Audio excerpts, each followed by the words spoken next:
Members of Congress, I have the high privilege and distinct honor of presenting to you the President of the United States.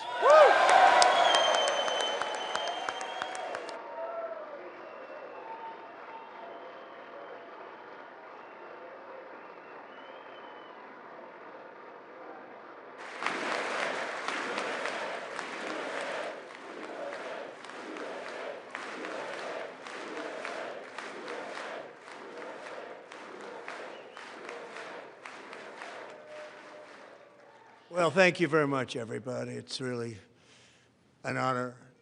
Speaker Johnson, Vice President Vance, First Lady of the United States,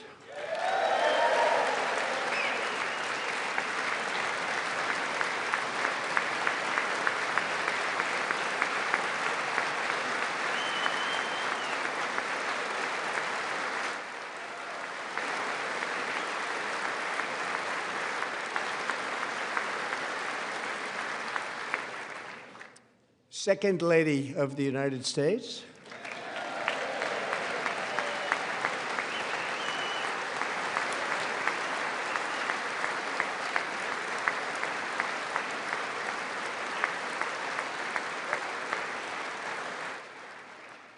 members of Congress, and my fellow Americans.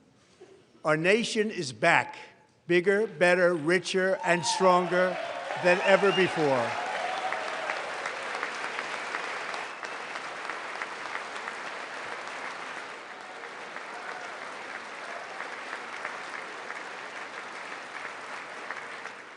Less than 5 months from now, our country will celebrate an epic milestone in American history, the 250th anniversary of our glorious American independence. This July 4th, we will mark 2.5 centuries of liberty and triumph, progress and freedom in the most incredible and exceptional nation ever to exist on the face of the earth. And you've seen nothing yet. We're going to do better and better and better. This is the golden age of America.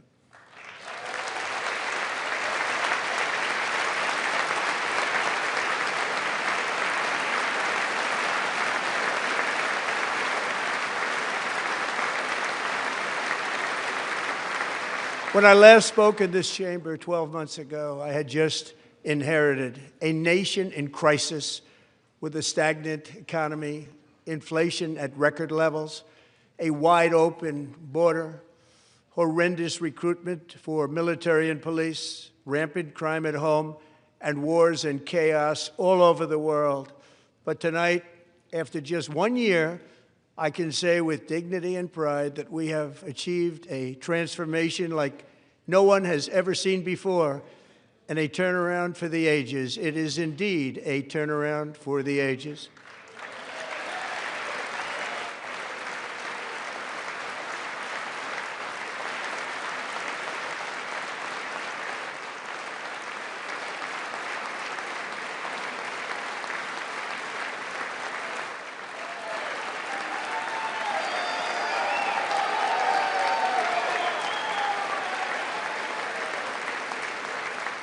And we will never go back to where we were just a very short time ago. We're not going back. Today, our border is secure.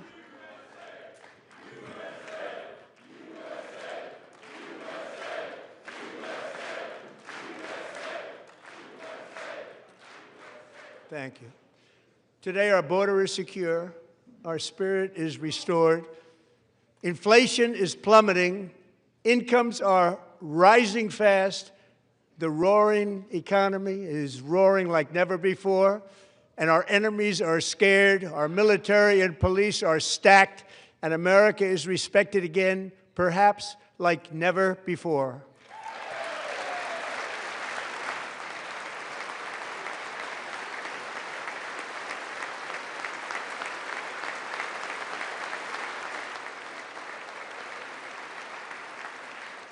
After 4 years in which millions and millions of illegal aliens poured across our borders, totally unvetted and unchecked, we now have the strongest and most secure border in American history by far.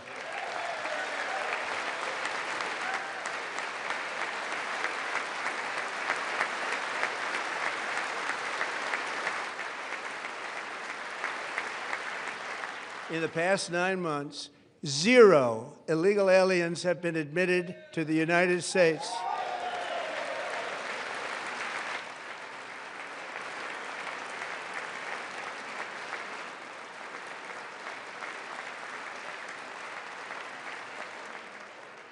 But we will always allow people to come in legally, people that will love our country and will work hard to maintain our country.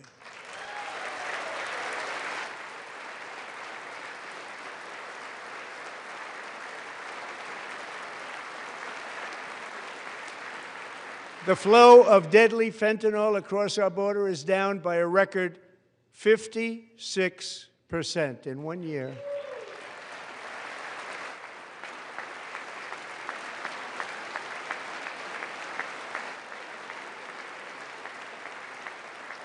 And last year, the murder rate saw its single largest decline in recorded history. This is the biggest decline, think of it, in recorded history, the lowest number in over 125 years, year 1900. In fact, substantially before my wonderful father, I had a wonderful father, Fred, before he was born, substantially before he was born.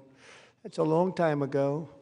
He wouldn't like me to say that, but that's a long time ago. The Biden administration and its allies in Congress gave us the worst inflation in the history of our country.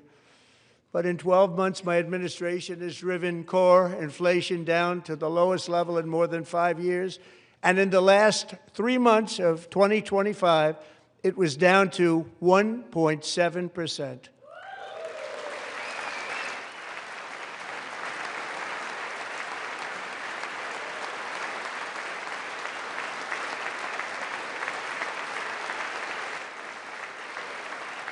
Gasoline, which reached a peak of over $6 a gallon in some states under my predecessor, it was quite honestly a disaster, is now below $2.30 a gallon in most states, and in some places, $1.99 a gallon. And when I visited the great state of Iowa just a few weeks ago, I even saw $1.85 a gallon for gasoline.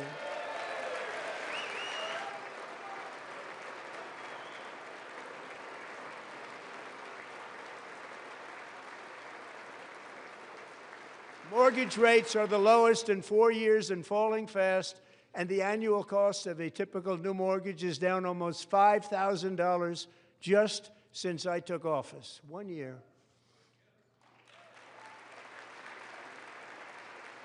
And low interest rates will solve the Biden-created housing problem while at the same time protecting the values of those people who already own a house that really feel rich for the first time in their lives. We want to protect those values. We want to keep those values up. We're going to do both. And we are going to keep it that way. The stock market has set 53 all-time record highs since the election. Think of that, 1 year. Boosting pensions, 401ks, and retirement accounts for the millions and millions of Americans. They're all gaining. Everybody's up, way up. In 4 long years, the last administration got less than $1 trillion in new investment in the United States. And when I say less, substantially less. In 12 months, I secured commitments for more than $18 trillion pouring in from all over the globe.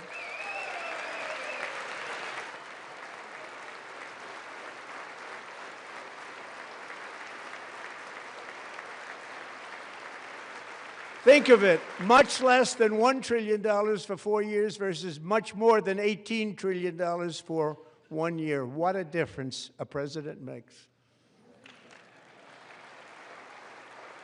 A short time ago, we were a dead country. Now we are the hottest country anywhere in the world, the hottest.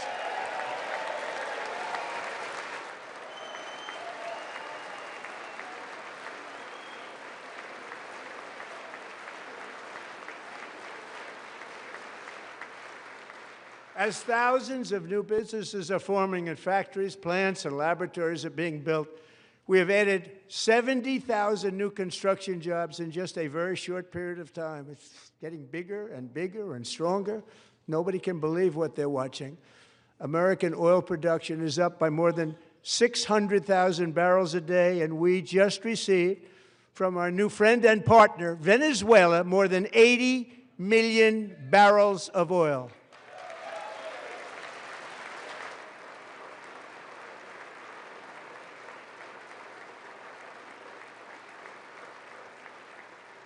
American natural gas production is at an all-time high because I kept my promise to drill, baby, drill.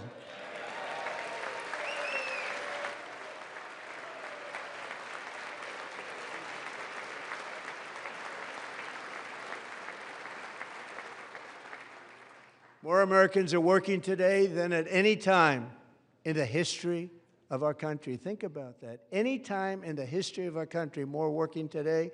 And 100% of all jobs created under my administration have been in the private sector.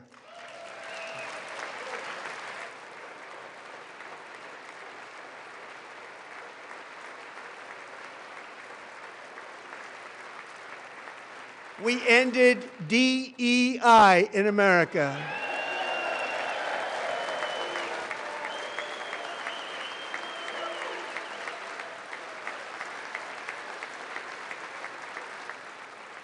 We cut a record number of job-killing regulations, and in 1 year we have lifted 2.4 million Americans, a record, off of food stamps.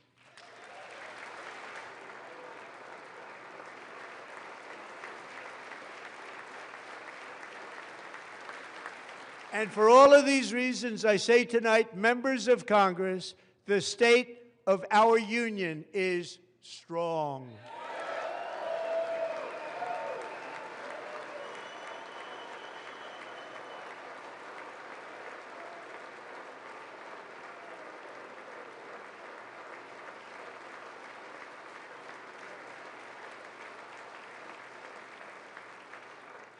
Our country is winning again. In fact, we're winning so much that we really don't know what to do about it.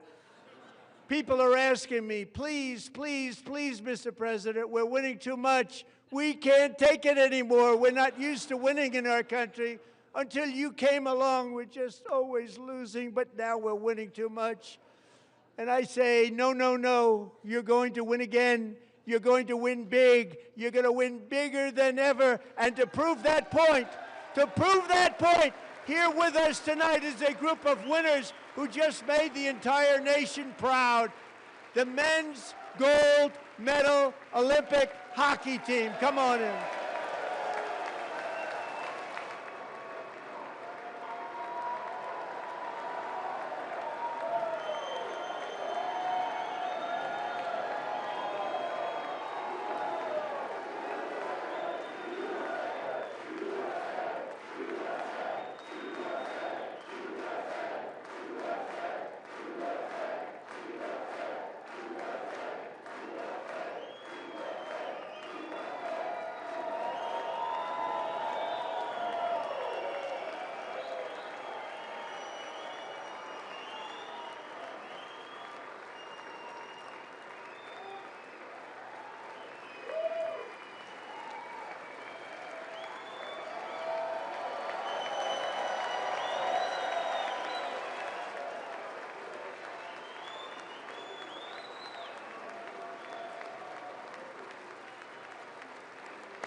Go ahead.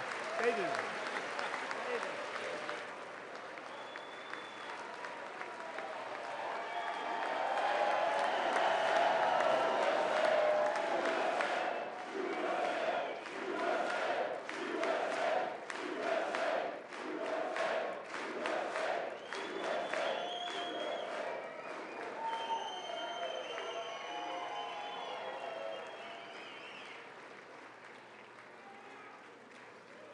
That's the first time I've ever seen them get up.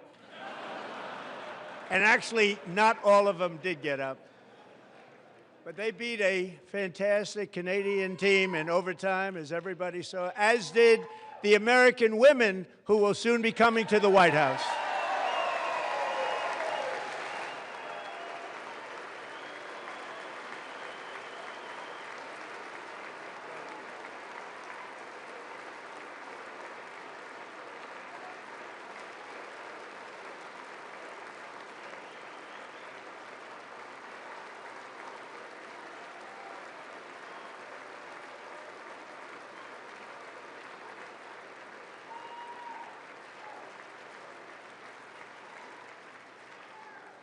They were in the Oval Office before, and I just want to say a second very big congratulations to Team USA. But I have to say that, and I told them this, and we took a vote of the team. I said, anybody votes no, I'm not doing it. So they stood there, and they weren't about to say no, because I've never seen a goaltender play as well as goalie Connor Hellebuck.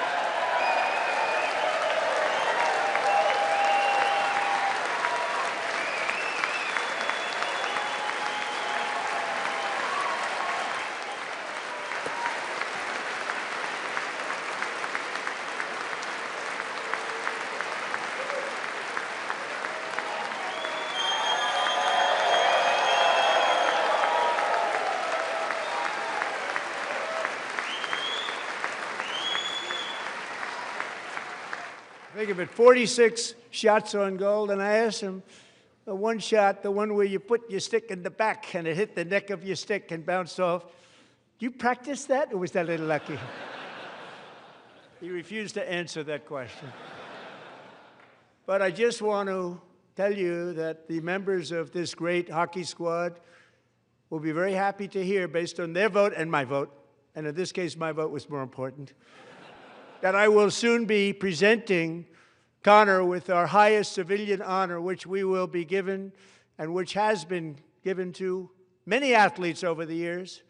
But when I say many, not too many, like 12, it's called the highest civilian honor in our country, the Presidential Medal of Freedom.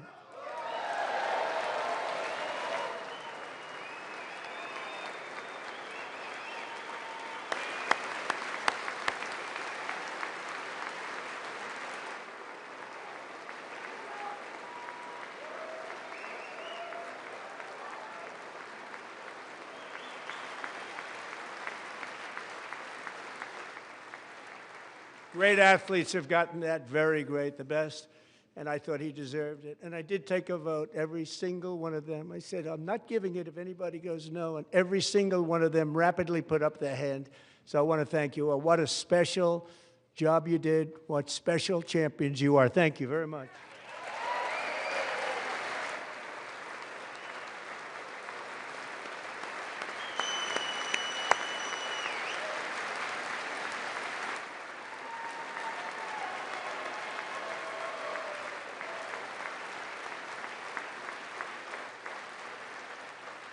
I'm also pleased to say that the next time the Olympic torch is lit, it will be here in America for the 2028 Olympics, and it's the summer version right in Los Angeles. We're going to do a good job in Los Angeles.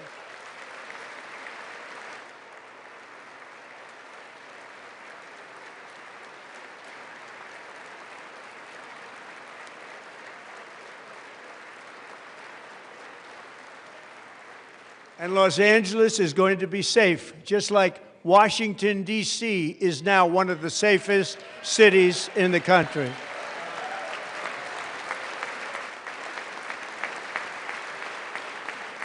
And this year, and I must say I got them both. I got them in my first term, and I was disappointed because I didn't think I'd be the president when this happened. But strange things took place. And now I've got them because I got the Olympics and I got the 2026 FIFA World Cup, and I wanted to claim the 250th, but I didn't get away with that one. I couldn't claim that one for myself. But we're getting the World Cup, so we have the World Cup and the Olympics coming, and that is exciting news.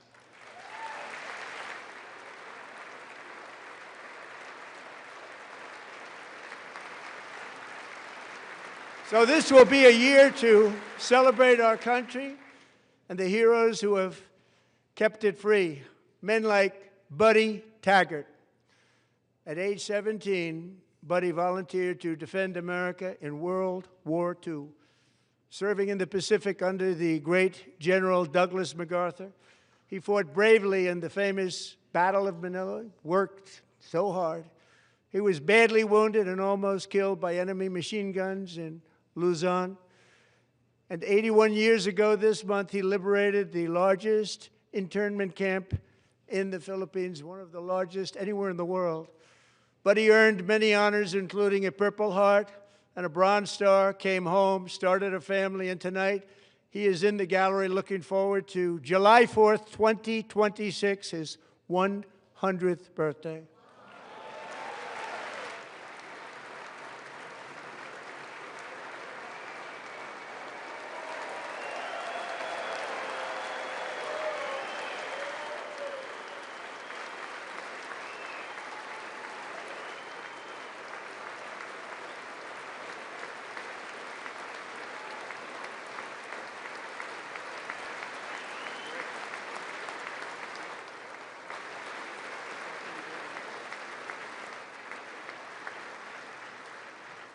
So, buddy, you're a brave man, and we salute you.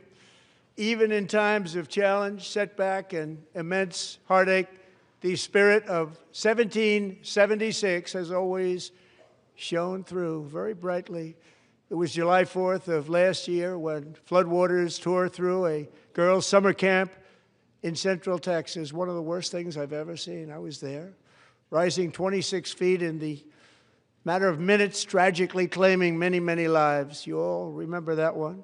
As the waters threatened to sweep her away, 11-year-old Millie Kate McClelland closed her eyes and prayed to God.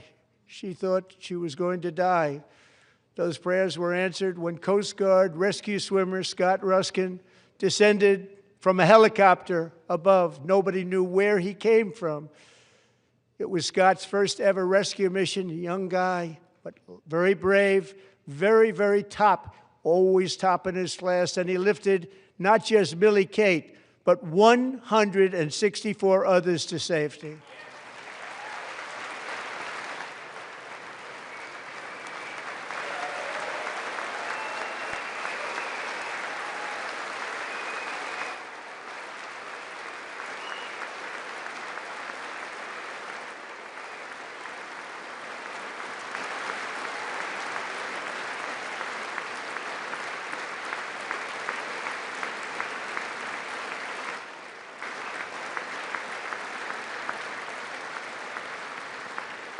People watched Scott from a distance, and they couldn't believe what they were seeing. The winds were blowing, the rain was pouring, everything was going, and that rapid water, nobody's ever seen anything like it. They said, wow, that's something. Tonight, Scott and Millie Kate are here together, reunited for the very first time. Thank you, Scott, Millie Kate.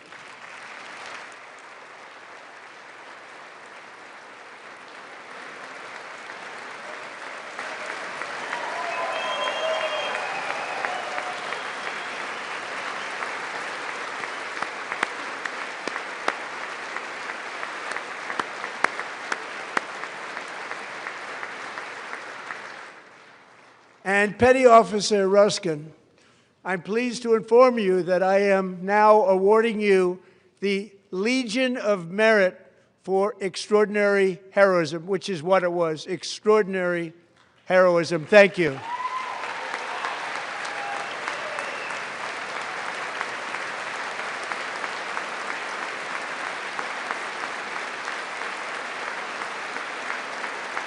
And I'd like to have the military aide to please come down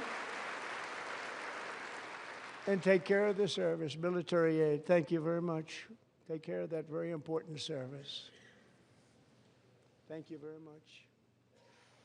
From 1776 to today, every generation of Americans has stepped forward to defend life, liberty, and the pursuit of happiness.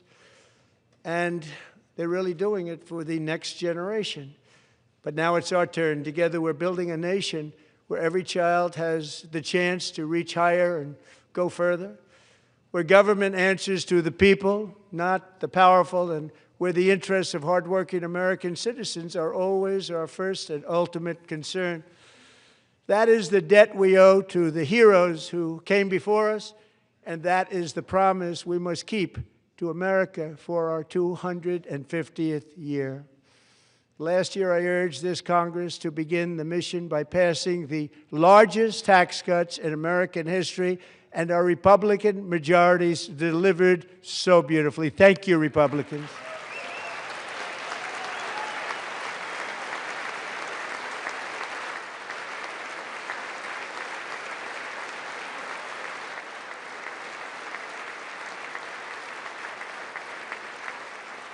All Democrats, every single one of them, voted against these really important and very necessary massive tax cuts.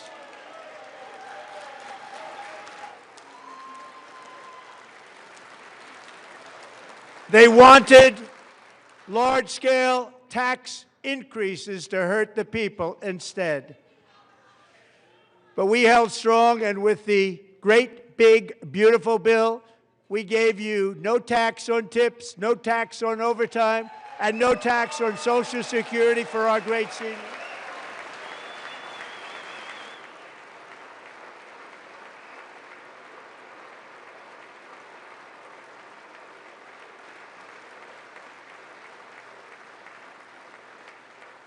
And we also made interest on auto loans tax deductible the first time, but only if the car is made in America.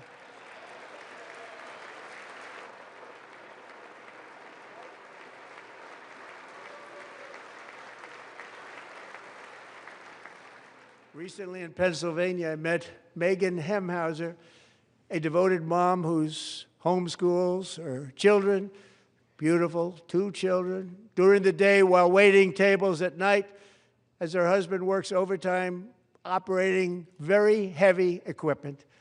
Megan is here this evening, and she's happy to tell you that she is so much richer because with no tax on tips, no tax on overtime, and our expanded child tax credit done again by Republicans, Megan and her husband will take home more than $5,000 extra just for the year, cutting her tax bill in more than half.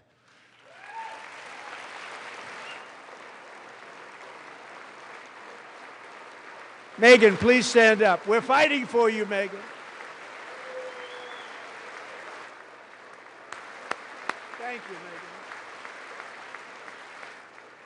Thank you, Megan. We're fighting for you, Megan. Under our bill, parents like Megan can also activate their children's brand new Trump accounts. And I didn't name it. I did not name it. I did not name that.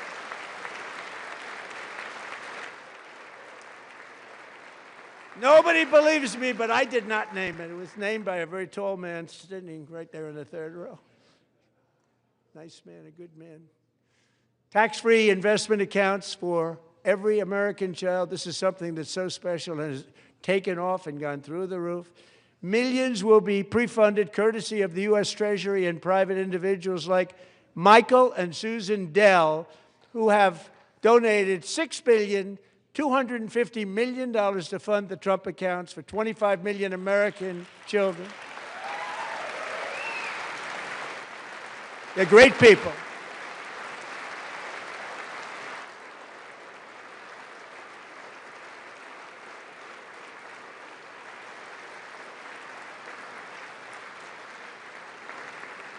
You know, I asked Michael Dell, how do you make all that money? He said, well, I just sat on my dorm in school, and I made computers, and I'd sell them to people, and I just kept selling and selling and selling, and pretty amazing story. That's called the American dream. He sold a lot of computers, a lot of those laptops, so I congratulate him on that, but I really thank him and Susan, as well as others like Brad Gerstner, a very tremendous guy. He was behind it right from the beginning. Brad Gerstner. Thank you, Brad.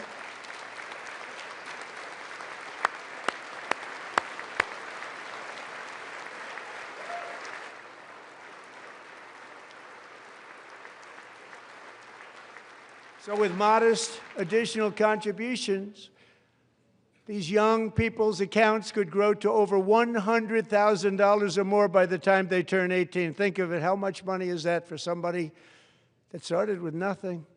Over $100,000, could be much more than that. To make this investment in our children's future, go to trumpaccounts.gov, trumpaccounts.gov. And a lot of people are doing it. It's setting every record in the book. It's popular. They knew what it was going to take. I'm so proud of them. I'm so proud of the people that got it started. And now it's just taken off. One of the primary reasons for our country's stunning economic turnaround, the biggest in history, where the Dow Jones broke 50,000 4 years ahead of schedule, and the S&P hit 7,000, where it wasn't supposed to do it for many years, were tariffs. I used these tariffs, took in hundreds of billions of dollars to make great deals for our country, both economically and on a national security basis. Everything was working well. Countries that were ripping us off for decades are now paying us hundreds of billions of dollars. They were ripping us so badly, you all know that. Everybody knows it. Even the Democrats know it. They just don't want to say it. And yet these countries are now happy, and so are we. We made deals. The deals are all done. And they're happy. They're not making money like they used to, but we're making a lot of money. There was no inflation, tremendous growth. And the big story was how Donald Trump called the economy correctly, and 22 Nobel Prize winners in economics didn't. They got it totally wrong. They got it really wrong. And then just 4 days ago, an unfortunate ruling from the United States Supreme Court. It just came down. It came down. Very unfortunate ruling. But the good news is that almost all countries and corporations want to keep the deal that they already made, right, Scott? Knowing that the legal power that I, as president, have to make a new deal could be far worse for them, and therefore they will continue to work along the same successful path that we had negotiated before the Supreme Court's unfortunate involvement. So despite the disappointing ruling, these powerful country-saving, it's saving our country, the kind of money we're taking in, peace-protecting. Many of the wars I settled was because of the threat of tariffs. I wouldn't have been able to settle them without. Will remain in place under fully approved and tested alternative legal statutes. And they have been tested for a long time.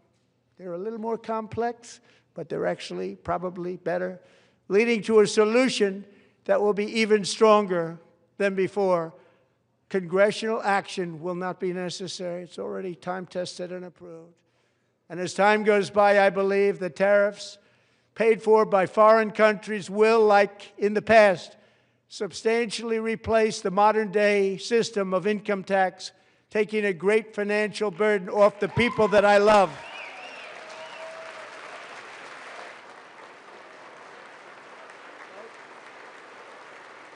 Right?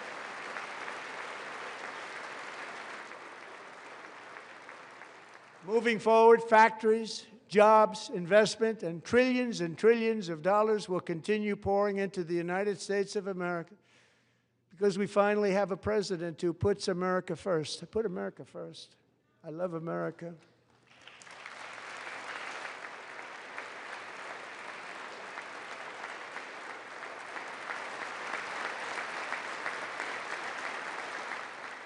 For decades before I came along, we had the exact opposite.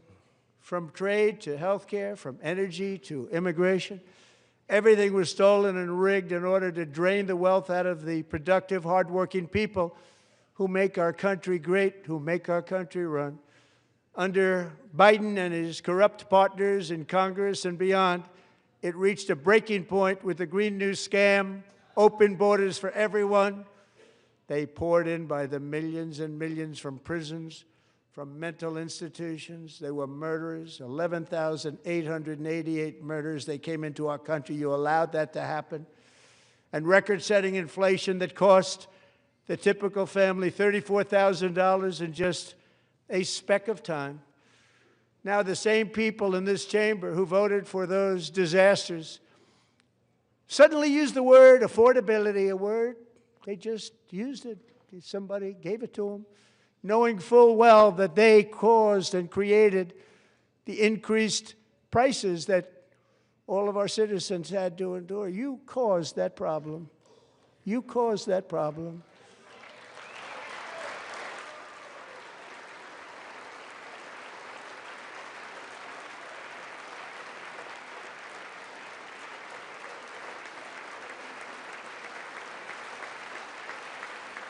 They knew their statements were a lie. They knew it. They knew their statements were a dirty, rotten lie.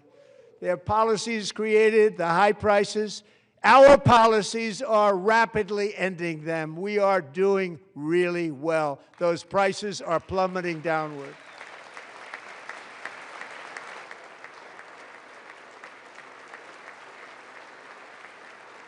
The price of eggs is down 60%, Madam Secretary. Thank you. The cost of chicken, butter, fruit, hotels, automobiles, rent is lower today than when I took office by a lot. And even beef, which was very high, is starting to come down significantly. Just hold on a little while. We're getting it down. And soon you will see numbers that few people would think were possible to achieve just a short time ago.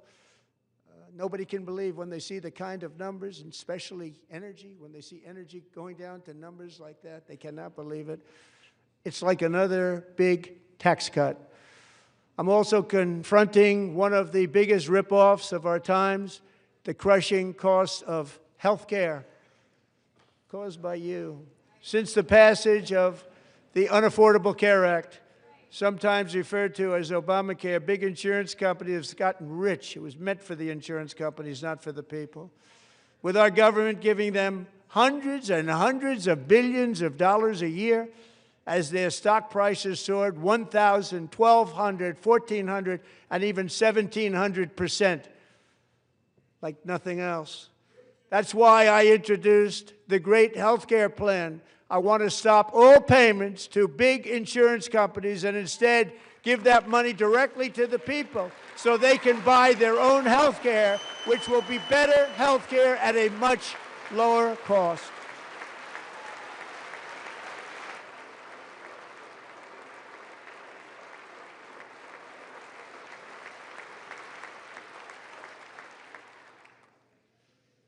In addition, my plan requires maximum price transparency. That's a big deal. Sounds so simple, so big.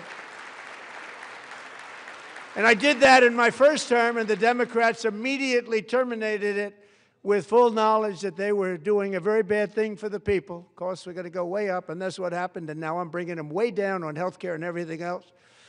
I'm also ending the wildly inflated cost of prescription drugs like has never happened before.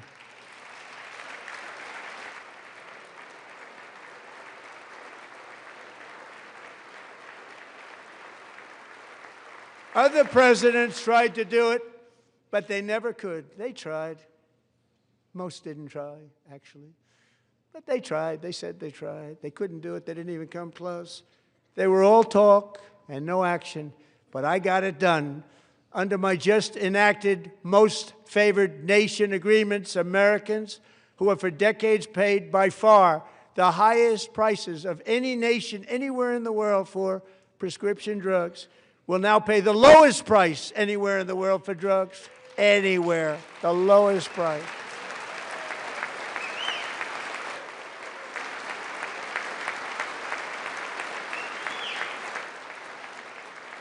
So in my first year of the second term, should be my third term, but strange things happen.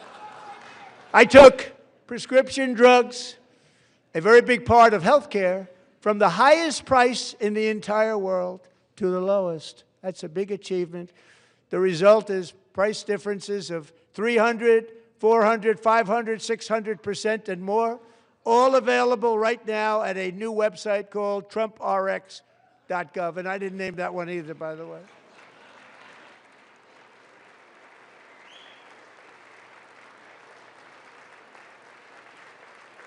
And here tonight is the very first customer ever to get that big discount, and it is big, Catherine Rayner.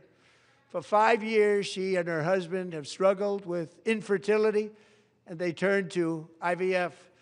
One drug has been costing Catherine $4,000 to purchase, but a few weeks ago, she logged onto the TrumpRx website and got that same drug that cost $4,000, got it for under $500.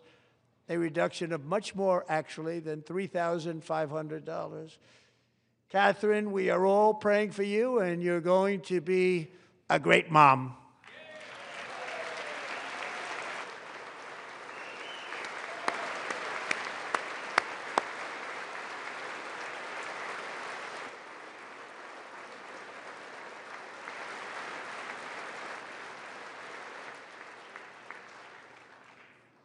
So now I'm calling on Congress to codify my most favored nation program into law. Now, the one thing, I'm not sure it matters because it's going to be very hard for somebody that comes along after me to say, let's raise drug prices by 700 or 800%. But John and Mike, if you don't mind, codify it anyway. They may do it. Codify it anyway. Thank you. Many Americans are also concerned that energy demand from AI data centers could unfairly drive up their electric utility bills. Tonight, I'm pleased to announce that I have negotiated the new Ratepayer Protection Pledge. You know what that is? We're telling the major tech companies that they have the obligation to provide for their own power needs. They can build their own power plants as part of their factory so that no one's prices will go up. And in many cases, prices of electricity will go down for the community and very substantially down. This is a unique strategy never used in this country before. We have an old grid. It could never handle the kind of numbers, the amount of electricity that's needed. So I'm telling them they can build their own plant. They're going to produce their own electricity. It will ensure the company's ability to get electricity while at the same time lowering prices of electricity for you, and could be very substantial for all of you cities and towns. You're going to see some good things happen over the next number of years. Another pillar of the American dream that has been under attack is home ownership. With us tonight is Rachel Wiggins, a mom of two from Houston. She placed bids on 20 homes and lost all of those bids to gigantic investment firms that bypassed inspection, paid all cash, and turned those houses into rentals, stealing away her American dream. She was devastated. Stories like this are why last month I signed executive order to ban large Wall Street investment firms from buying up in the thousands single-family homes.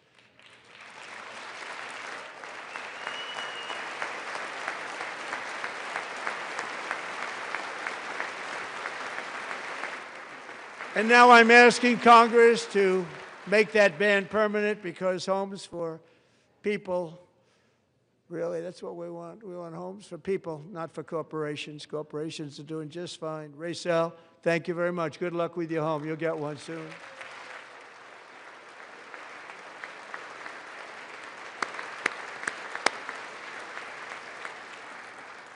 We're also working to make it easier for Americans to save for retirement. And under this administration, we will always protect Social Security and Medicare. They are not protecting it for our seniors. We will always protect Social Security, Medicare, Medicaid.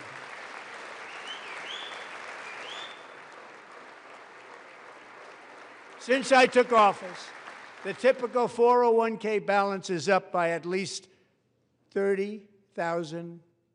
That's a lot of money. We have millions and millions of people, because the stock market has done so well, setting all those records. Your 401ks are way up.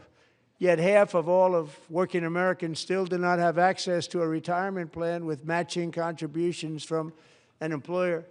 To remedy this gross disparity, I'm announcing that next year my administration will give these often forgotten American workers, great people, the people that built our country, access to the same type of retirement plan offered to every federal worker.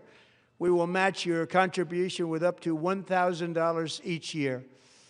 As we ensure that all Americans can profit from a rising stock market, let's also ensure that members of Congress cannot corruptly profit from using insider information.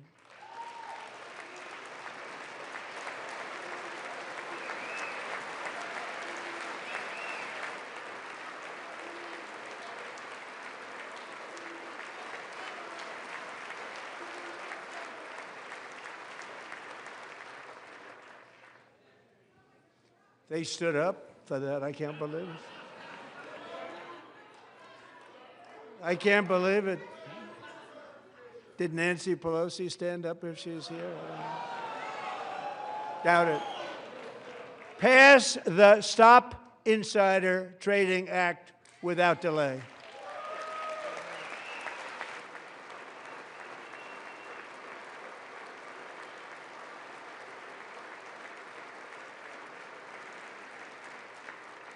I wasn't sure if anybody even on this side was going to applaud for that. I'm very impressed. Thank you. I'm very impressed. But when it comes to the corruption that is plundering, it's plundering America. There's been no more stunning example than Minnesota, where members of the Somali community have pillaged an estimated $19 billion from the American taxpayer. Oh, we have all the information. And in actuality, the number is much higher than that. And California, Massachusetts, Maine, and many other states are even worse. This is the kind of corruption that shreds the fabric of a nation, and we are working on it like you wouldn't believe. So tonight, although started 4 months ago, I am officially announcing the war on fraud to be led by our great Vice President, J.D. Vance.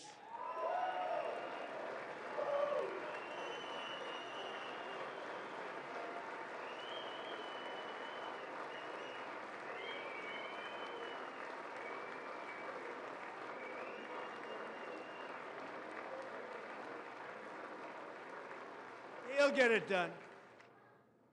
If we're able to find enough of that fraud, we will actually have a balanced budget overnight. It'll go very quickly. That's the kind of money you're talking about. We'll balance our budget. The Somali pirates who ransacked Minnesota remind us that there are large parts of the world where corruption and lawlessness are the norm, not the exception. Importing these cultures through unrestricted immigration and open borders brings those problems right here to the USA. And it is the American people who pay the price in higher medical bills, car insurance rates, rent, taxes, and perhaps most importantly, crime. We will take care of this problem. We're going to take care of this problem. We are not playing games. Delilah.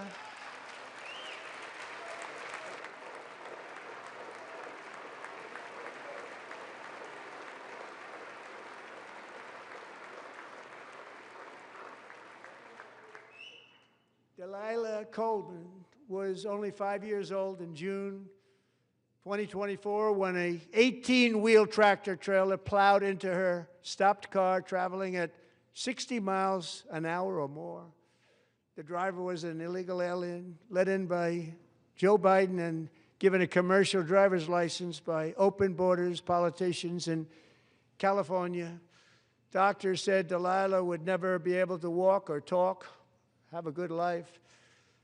She wouldn't even be able to eat again. But against all odds, she is now in the first grade learning to walk. And she's here this evening with her dad, Marcus, a fantastic man. Delilah, please, you are a great inspiration. Please stand up.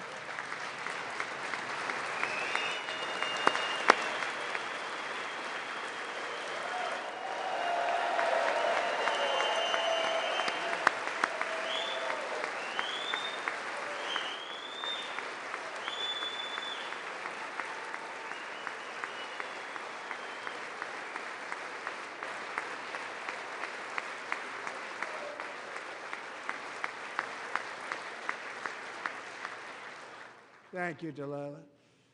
Many, if not most, illegal aliens do not speak English and cannot read even the most basic road signs as to direction, speed, danger, or location.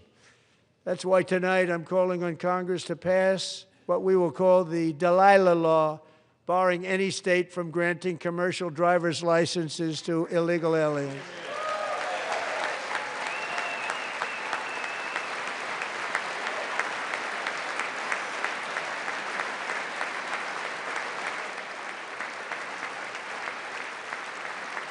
And yesterday, as you probably saw at the White House, I hosted a ceremony with Americans who lost their treasured loved ones to the scourge of illegal immigration. People came into our country, how we allowed this to happen with our open borders.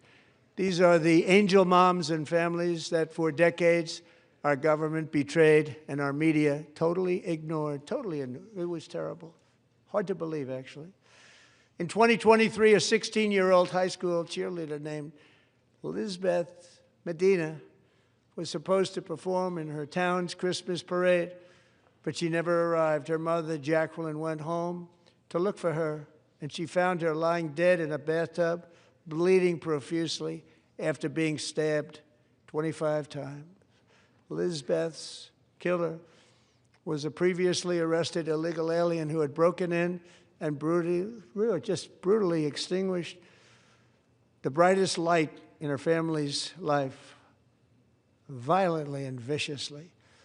Her heartbroken mother is in the gallery to remind everyone in this chamber exactly why we are deporting illegal alien criminals to our country at record numbers, and we're getting them the hell out of here fast. We don't want them.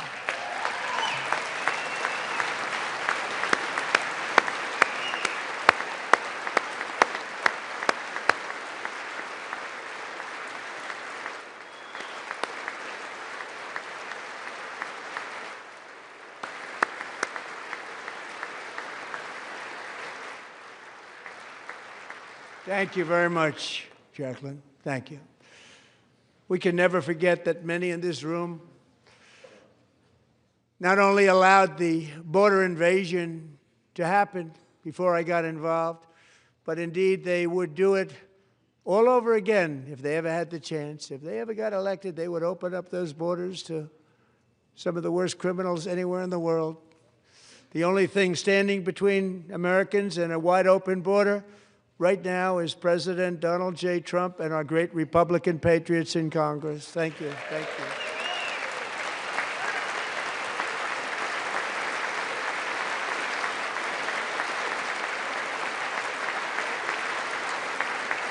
As we speak, Democrats in this chamber have cut off all funding for the Department of Homeland Security. It's all cut off. It's all cut off. They have instituted another Democrat shutdown, the first one costing us 2 points on GDP. 2 points we lost on GDP, which probably made them quite happy, actually. Now they have closed the agency responsible for protecting Americans from terrorists and murderers. Tonight I'm demanding the full and immediate restoration of all funding for the border security, homeland security of the United States, and also for helping people clean up their snow. We have no money because of the Democrats, and it would be nice.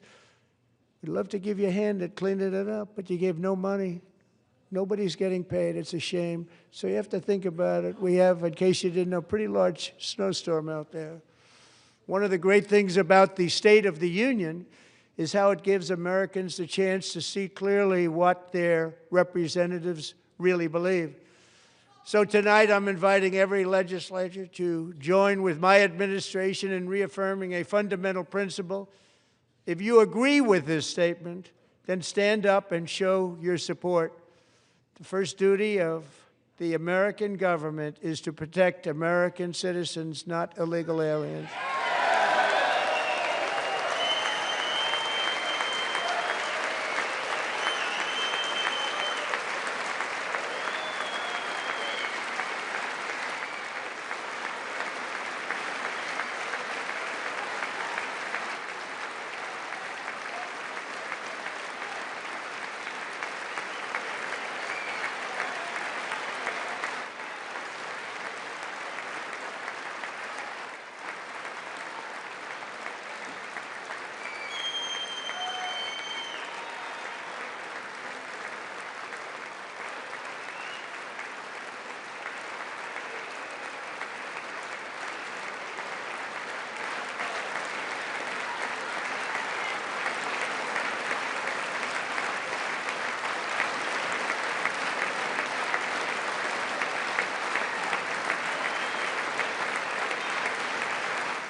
Isn't that a shame? You should be ashamed of yourself not standing up. You should be ashamed of yourself. That is why I'm also asking you to end deadly sanctuary cities that protect the criminals and enact serious penalties for public officials who block the removal of criminal aliens. In many cases, drug lords, murderers all over our country, they're blocking the removal of these people out of our country, and you should be ashamed of yourself.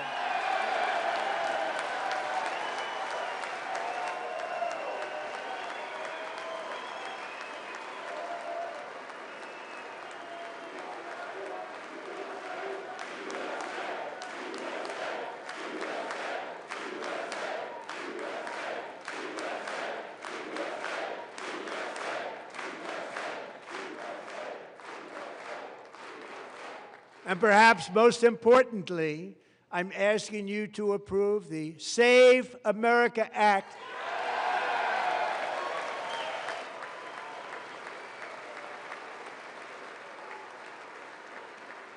To stop illegal aliens and others who are unpermitted persons from voting in our sacred American elections. The cheating is rampant in our elections. It's rampant. It's very simple. All voters must show voter ID.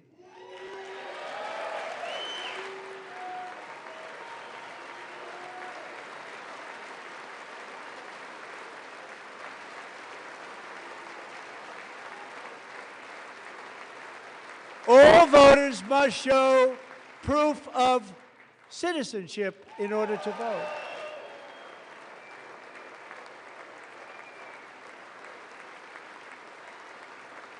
And no more crooked mail-in ballots except for illness, disability, military, or travel.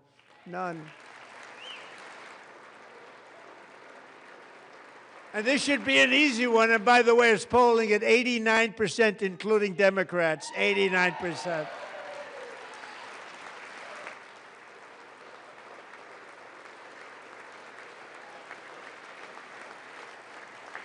And even the new communist mayor of New York City, I think he's a nice guy, actually. Speak to him a lot. Bad policy, but nice guy. Just said they want people to shovel snow. They got hit hard. Wants them to shovel snow, but if you apply for that job, you need to show 2 original forms of ID and a Social Security card. Yet they don't want identification for the greatest privilege of them all, voting in America. No, it's no good. No good. Both Republicans and Democrats overwhelmingly agree on the policy that we just enunciated. And Congress should unite and enact this common sense, country-saving legislation right now, and it should be before anything else happens.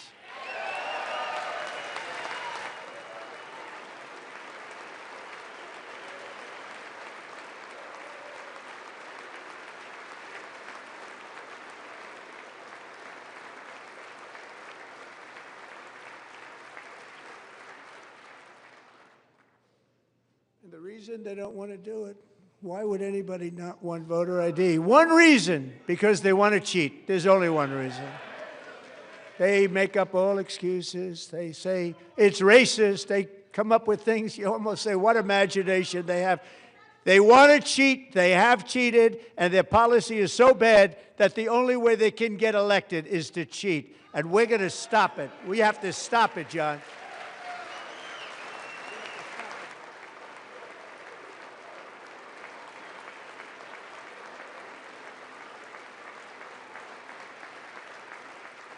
And here is one more opportunity to show common sense in government.